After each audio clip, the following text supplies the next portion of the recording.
back to Get Shit Done, where we take female entrepreneurs from inspiration to activation.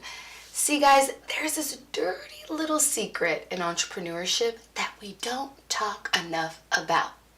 And that's the fact that it can be extremely lonely. Whether you're a solopreneur that's going at it alone, or you have a team of employees that's depending on you and you don't know whether you're going to make payroll, honey. That's why I brought on my guest today, who has built an entire company around vulnerability. And she's going to walk you through how you can be vulnerable in business while practicing self-care. Tiffany Yu is the CEO and founder of Diversability, an award-winning social enterprise to rebrand disability through the power of community. She's also the founder of the awesome Foundation Disability Chapter, a self-organized monthly micro-grant for disability projects that has founded over 14,000 to 15 projects in 5 countries. Named one of the 100 most influential Asian Americans of 2017, a changemaker to watch, and a woman of influence, Tiffany became passionate about disability, inclusion, and empowerment after a car accident when she was younger that took the life of her father and left her with a disability. She has been featured in Marie Claire, The Guardian, Forbes, and the Ford Foundation, and has spoken at the World Economic Forum, TEDx, and Harvard Law School. Tiffany, welcome to Get Shit Done. Thank you for having me. What is Diversability and why did you start it? Sure. So Diversability is an award-winning social enterprise to rebrand disability through the power of community. So what that means is we're looking to take a really isolating experience, having a disability, that lived experience, and root it in community, rooted in a sense of belonging, helping to build social capital within the community. And ultimately what we're trying to do is we're trying to move away from pity, victim, shame narratives that often plague our community to ones that are more empowering, rooted in pride and identity. And I came up with, I don't know if it's 0.0 or 1.0 version of it in 2009, so almost 10 years ago, because I had noticed that there is something in the diversity and inclusion space called the big 8 aspects of social identity. These range from gender, nationality, socioeconomic status, disability ability, sexual orientation, etc. And it was the first time I had ever seen a disability included as part of this big 8 pie. And it was the first time I was like, oh, I acquired a disability as a result of a car accident when I was younger, but I had always thought of it as a diagnosis. I go to the doctor, I get treated, I want to get cured, I want to be more normal. Mm-hmm. But in the framework of this pie, it was like, oh, this is part of who you are. It's part of every single lived experience that you have, whether it's being a woman, etc. So I have what's called a brachial plexus injury, which is a really complicated name for the series of nerves in the back of my neck that send signals from my brain to my arm. So I have a little bit of a funny hand as a result of the car accident. Got it. How do you feel that has your disability allowed you to be more vulnerable? Do you feel like it's helped you in becoming more vulnerable? I mean, obviously you started this platform and you have empathy towards, people who have disabilities, but also that point of being vulnerable and how I think it's super important. Do you feel like it has helped you in becoming vulnerable? Yeah, I mean, I think for me, so in pretty much the first decade after the car accident, so the car accident happened in 97. I was 9 years old at the time, very young, wasn't really in touch with what was going on. And it was a trauma that I, of course, don't think that any child should have to go through. But in that first decade, when anyone asked me about my arm or I would notice the stairs, I would get really uncomfortable. I would get really awkward. And I'd actually get really emotional, which is a form of being vulnerable. But I would send the signal to someone that you shouldn't ask someone about their difference. And of course, it's different for every person. And so what I realized was I was going around carrying the weight of this car accident, pitying myself, feeling victimized by my own story for a really long time. And I think when the change happened was when I realized I don't want to go around carrying around this energy of feeling sad, feeling like a victim all the time. But what I can do is if I tell people more about how I live and what my experiences are, then we can start to have a conversation. And then even though the disability may be the first introduction to me, my funny arm, then you want to get to know more parts of me. Like, what do I like to do for fun? Or here are my other interests outside of work. Or why don't you become friends with me and let's go grab a meal together? And so, really, for me, I think the vulnerability began with, okay, this is the part of my body that I feel the most uncomfortable with, but it is the first introduction to myself for most people. If I can get people to cross that barrier, then we can actually have much more meaningful conversations after that. I found this. I love Brene Brown, and I'm sure you've listened to a lot of her stuff. But she had mentioned this quote I came across that vulnerability here does not mean being weak or submissive. To the contrary, it implies the courage to be yourself. It means replacing professional distance and cool with uncertainty, risk, and emotional exposure. So that was in the context of leadership, and I find it interesting as founders how important it is for us to be vulnerable. As leaders, how important it is for us to be vulnerable. So how do you feel as a founder yourself, as a leader, you have employees, how are you practicing being vulnerable? That is a great question. So I love that you mentioned Brene Brown because I remember when we spoke a couple of months ago, you were like, okay, why don't you come up with a list of some takeaways from this conversation? And for me, the turning point was actually really reading Daring Greatly by Brene Brown, which I think was her first of, a couple of best-selling books. And after reading that book, it taught me, what happens if I decide to lead my life with vulnerability. And so I think in the context of my company, everyone or the majority of people that we employ are disabled. And I think what's really interesting about having a disability is, you kind of go do your work stuff, but then you have an additional layer of life stuff that we need to deal with, as we all do.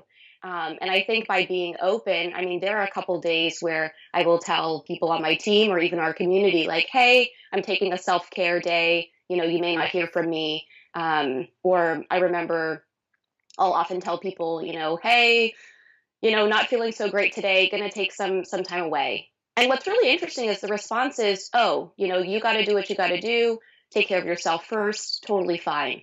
And so what's been interesting is I find that we are always so nervous to tell people, wherever we are in our lives, but the response has always been super receptive.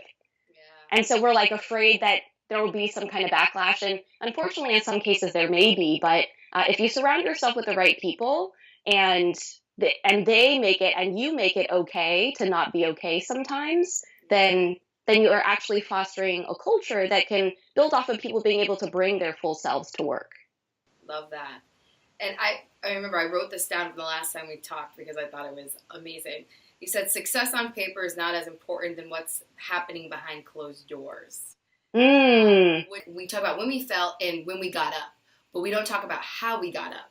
And so that what you said really resonated with me because it's just like we don't talk about what's happening behind closed doors. And honestly, the warrior stories to me are far more insightful than the wins. So how are you managing to balance that, balancing between, being able to really celebrate our wins, but also being able to speak up and say, hey guys, I'm struggling right now. And not only just getting help for yourself, but perhaps helping someone else in return. Yeah. So a couple of responses to that. Number one is there's a saying or a quote that I really like that says, not overcoming, becoming. And I think oftentimes, especially in the disability space as well, we look at these, like you said, warrior stories. We're always talking about overcoming adversity, overcoming hardships, overcoming disability. But you don't really overcome any of those things, right? They're all part of your narrative of who you are. And there's a woman who gave a TED Talk, Amy Mullins, about embracing adversity and not overcoming it. And I can send you the link afterward. Yes, But I think for me, so much of the creation of Diversability has been me on my own personal journey of discovering my own story. And one of the things I often post about is, you kind of hear the story of this 9-year-old girl who went through a really traumatic accident, but I'm still trying to figure things out. And I still get triggered by things that happened over 20 years ago. And so I love perpetuating this message, at least through what I'm posting on social media and what I'm hoping to share throughout our community, that we're all a work in progress. And so it's easy for me to to show up to a place and people are like, "You are so incredible. Your story is so great," and I'm like, I'm still figuring stuff out, and there's so many layers to my story that I like my head would explode if I had like figured it all out by this point. So the last thing I want to say is I actually took a quiz that helped me identify where my biggest areas of self-sabotage were. So when I took this quiz, my biggest areas were number one, what is called hyperachiever, and number two, what's called pleaser. And what both of them mean is that my my view of my own self-worth and my own self-acceptance are all conditional. They're all external. And so for me, by taking this quiz and by being more aware that, wow, these are the ways that I'm finding my self-worth, it's allowed me to really kind of check myself and say, do I really need to post that win on social media and get all these vanity metric likes? Rather than be like, okay, Tiffany, you are good, you are enough no matter where you are worthy no matter where you are. And so that actually is probably one of my biggest work in progress areas right now is like, I just took this quiz, I had my mind blown. I'm like, whoa, like this is how I sabotage myself is by saying, I need to go out and I need to achieve the next thing. As it's one thing to be an overachiever, which is okay. But to be a hyperachiever means like, I need that next, you to tell me I'm great and that person to tell me I'm great. But I'm like, you know what? Let me spend this time, maybe not share that and just celebrate that success for myself because that was enough. So when we were talking, you mentioned something really interesting that I had never really considered before. But when we are looking to be vulnerable, especially as founders, I tend to, at least I can speak for myself, I tend to internalize a lot of things. And I'm trying to get better now about reaching out. But you had mentioned you pick and choose sometimes who are the best people to reach out to. And you had mentioned about first and second degree connections. And you were saying sometimes you are more comfortable having a conversation or being open and more vulnerable with second degree connections because there isn't that as much fear about being judged because they don't know you as well. So can you walk us through that and like how you navigate that? Sure. So for me, anyway, the way that I think about social media, and this is adopted from Kelly Hoey, who has written a book on networking, and she's really great. But she says social media is kind of like going to a cocktail party. And so on Twitter, you're having conversations with people, maybe you've never met them before. And Instagram, there are people who follow you there. And Facebook and LinkedIn may be a little bit more closed. I'm part of a Facebook group and a really great community called Dreamers and Doers. Yes. And I know you just joined, which I'm super excited. And anyway, it's a community that is also built off of empathy and vulnerability among these really incredible trailblazing women. And I think the best way to do this is probably through a story. So about 2.5 years ago, I quit my job in New York. I had won a scholarship to learn how to code in Amsterdam. And I'd never been to Europe before, and I'd been trying to side hustle, teach myself how to code on the side. So I was like, wow, the universe has just delivered this wonderful opportunity to me. I have to say yes. Yeah. And when I first got to Amsterdam, I actually had a really hard time. And while everyone in my first degree network was like, Tiffany, I'm super excited for you. You must love Amsterdam. There's so many great things to do there. I hope you got a bike and are exploring all the cute little canals and everything. I was having a really hard time, and it was hard to go back to kind of those first degree friends and be like, well, no, I actually feel really lonely. Yeah. The boot camp is hard. I mean, there's a reason why you call it a boot camp, but everyone makes these coding boot camps look, no, I don't think anyone really shares how hard it is when you're in it, maybe afterward when you get a job. And so I actually went to Dreamers and Doers and I said, hey guys, I just quit my job in New York. I've moved my whole life out here to Amsterdam. I'm having a really hard time. And then there were a couple people in the group who were like, hey, if you ever make it out to Munich, like you can stay with me. Or like, hey, I lived in Amsterdam for a couple years. Here are a couple of my friends that I want to put you in touch with. A couple of the members of Dreamers and Doers hopped onto Skype calls with me just to see how I was. Yeah. And sometimes, I think for me, it was because these people weren't so intertwined in my day to day, I could turn to them and say, things are really hard right now and I need someone to talk to. But all of my friends, in my first degree network are just like, rah, rah, you're They're so like rooting great. for you. You don't want to let them I literally posted about this today where I mentioned that I just recognized this, like aware of it, like conscious about it, is that a lot of my achievements up until a certain point, even today, are tied to not wanting to let anyone down. Whether it's my mom, my family, even though they're my biggest cheerleaders, but it's also like they have busted their asses for me. They have, they have so much faith in me that it's like, I cannot let that down. But it's also like, there's only so much before like I'm going to implode because I'm not going to be perfect in everything. And they don't expect that of me, but I put that on myself. Yeah. But yeah, I was kind of just sharing, like I've always measured my life by like, okay, 1 year this, 2 years this, then you go back to school and you do this, and everything was in these like achievement milestones. And after I had reached this 1 year mark, I didn't feel like I had this achievement. And in a way, I kind of like went into my own, was ridden by anxiety of this place and was feeling really depressed. And I shared this on social media, and just the response was so incredible. And the thing is, with Instagram, it's both my first and second and third degree network. But what I thought was really interesting was that you never know who's watching, right? And that can be somewhat terrifying, but also reassuring at the same time. So I got a lot of private message to say, "Hey, Tiffany, I had no idea this was what was going on. Thank you so much for sharing." And then and one person actually asked me if they could repost my post, which was really nice. Yeah. But it was nice, but it was also like my own really personal, intimate story. But it was like, wow, this resonated so much with him that like he wanted to share it with his own network as well. And so there's also this like network effect that happens too when you are vulnerable, right? When you lead with vulnerability, like you never know who's going to be attracted to it. And your first degree may be like, whoa, like we're not ready for this. Yeah.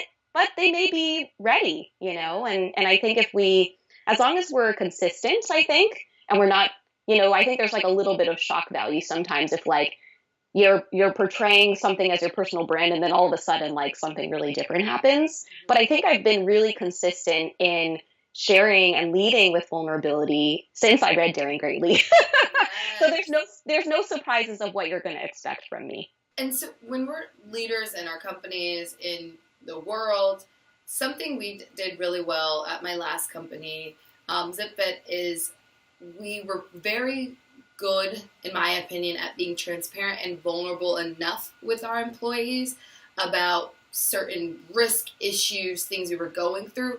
However, as the leaders, there was a certain amount of protection we did need to put around our employees, because it's just like we don't want to debilitate them. We're here to help you get as far in your career as much as you're here to help us grow our company, and we want you to stay focused, but we also don't want to sidetrack you and keep you informed. So how do you teeter that? How do you balance in your company as a leader with your employees the side of being vulnerable enough, but also not to the point where you're scaring them off? That is a really interesting question. I actually, when you first worded it, I'd interpret it a little bit differently. And one of the things, so I'll answer how I interpreted it first, which is, someone once asked me the question. So I started the first iteration of Diversability when I was in college, and someone asked me, what was one or two things from your college experience that really shaped who you are? And for me, it was my internship in investment banking, because it was the first time that I wasn't given an easy button for life. And what I realized was that everyone around me, because of how funny my hand looked, or because I had this, traumatic story, or because I was disabled and maybe a lot of other things, were really like fragile, tiptoeing around me, kind of giving, and I use this term, giving me an easy button for life. Oh, no, you don't have to do that. You can just sit on the side. You don't need to push yourself. Don't overexert yourself. When I was working at the investment bank, they didn't care if I had a disability or not. They were like, get your work done. We don't care. And it was kind of that tough love environment that really, I think, is what inspired me to create Diversability, because I was like, we don't need an easy button for life. We need someone to believe in us, someone to push us, to say, you have so much more potential than your external environment or social attitudes or whatever, or even yourself is giving you credit for. Like, go out and do what you want to do. And so I think what's really interesting for me and how I run my company is it's like part vulnerability, but it's also part tough love, you know? So then what are you doing today to practice vulnerability in business? Like can you walk us through like just steps that you are mindful of? Because this is, I mean, you do this, you know, in your own business. That's incredible. And you guys should definitely check out Diversability. We're going to put it in the link in the bio here. But what steps are you taking, or what tactics are you using? It might not be a regimen, but it's practical steps. Within our business, you know, one thing that we're trying to do is really incorporate mental health and mental health conditions into the content that we're pushing out, into what we're sharing, and into what we're talking about as well. So as an example, you know, I have a physical disability, but there is very much a mental health component to that. And so making people aware that, you know, it isn't just the one disability. Sometimes people can have multiple and they intersect with each other, and everything is, you know, ultimately it's all one human. I think that that's super important. So number one for me is, I think, just kind of continuing the narrative and the brand that I've continued to build over the past couple of years, which is it's totally okay to be where you are, share where you are, and understand that we're all a work in progress and we're all still trying to figure it out, no matter where we are. Y'all, I am so grateful for Tiffany. The fact that she was able to walk us through some of the steps she's taken in order to exercise self-care and be vulnerable in business, but also for sharing some pretty rad tools. And I think that now more than ever, it's so important because entrepreneurs are experiencing depression at an alarming rate. And I should know because I was literally this close to feeling and being super depressed in my last company after I left because my identity was so wrapped up into it. And if it weren't for my tribe, my mentors, my peers of entrepreneurs, my friends, my family, it would have been so easy for me to fall down that rabbit hole. So do some of the things that Tiffany talked about. Make sure that you're exercising those first degree connections and those second degree connections if it's a little too close to home for you. Get those support networks. I'm going to link to some awesome groups below that I'm personally a part of that have been such a tremendous help. But in the meantime, I want to hear from you guys. Has there been any challenges on your entrepreneurial journey where you felt super lonely? What did you do about it? And if you haven't figured it out yet, how can we help you? But in the meantime, if you liked this interview, make sure to give it a thumbs up. And if you want to continue getting tips from other badass female founders, make sure to subscribe to this channel. But in the meantime, queens, keep getting shit done.